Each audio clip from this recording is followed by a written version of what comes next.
विविधता मध्य एकता होउची आम भारतर वैशिष्ट्य। काश्मीर ठारू कन्याकुमारी पर्यंत व्यापी थिबा ए विशाल देश रे विभिन्न प्रकार भाषा, उपभाषा, पोशाक, खाद्य, पानीय, संस्कृति, परंपरा आदि रे अनेक पार्थक्य देखिबाकू मिलिथाए। एपरि स्थिति रे संविधान होउची एपरि एक विचारधारा जहाँकि प्रत्येक भारतीय को एकता सूत्र रे बांधी रखिथाए। संविधान प्रत्येक नागरिक को समान अधिकार प्रदान करिथाए एवं समस्त को समान नियम रे बांधी रखिथाए, जहाको कि प्रस्तुत करिया पई आम देश को समय लागिथिला 2 वर्ष 11 मास 17 दिन। आमे जानिछे कि प्रति वर्ष नवेम्बर 26 तारिख को संविधान दिवस भावे पालन करा जाए।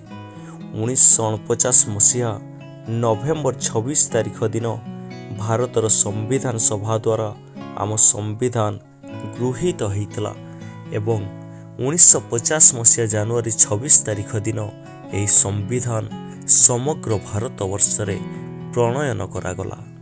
2015 मसीह नागरिकों मध्य संविधान मूल्यबोध को प्रोत्साहित करने पाई केंद्र सामाजिक न्याय मंत्रणालय प्रति वर्ष नवेम्बर 26 तारिख को संविधान दिवस भावे पालन करने को निष्पत्ति नेइछि। आम भारतर संविधान लिखिबार दायित्व दिया जाइथिला भारतर प्रथम आईन मंत्री डॉक्टर भीमराव आंबेडकर को, जिए कि 1947 मसीह भारतर संविधान ड्राफ्ट कमिटीर सभापति भावे नियुक्त होइथिले। अमेरिकार जड़े इतिहासकार ग्रीनविले आंबेडकर द्वारा लेखा जाइथिबा संविधान को सर्वप्रथम एक सांविधानिक डॉक्यूमेंट कहिथिले।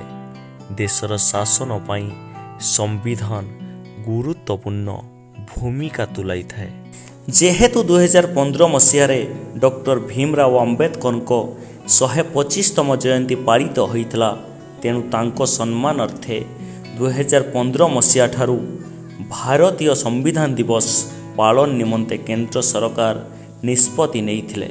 सेही वर्ष ठारू प्रति वर्ष समग्र भारत वर्ष रे संविधान दिवस नवेम्बर 26 तारिख दिन पालन करा जाउछि।